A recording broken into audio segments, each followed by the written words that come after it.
মূর্তি তৈরি করে তার সামনে মাথা নত করত, গাছের সামনে মাথা নত করত, সাপের সামনে মাথা নত করত, শক্তির সামনে মাথা নত করত, হাত দিয়া মূর্তি বানাইয়া তার সামনে নিজের ভালো মন্দ কামনা করত।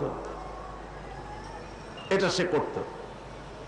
কিন্তু যখন ঈমান আনলো তখন কোরআন তাকে বলছে, ঈমানদার ব্যক্তিকে কোরআন শিখালো, ইন্নাল্লাযীনা তাদউনা মিন দুনিল্লাহি ইবাদুন আমসালুকুম।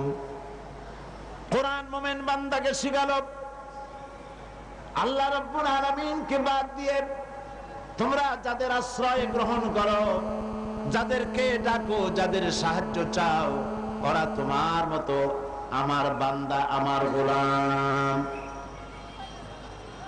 সুতরাং তোমার মধ্যে মর্যাদার আত্ম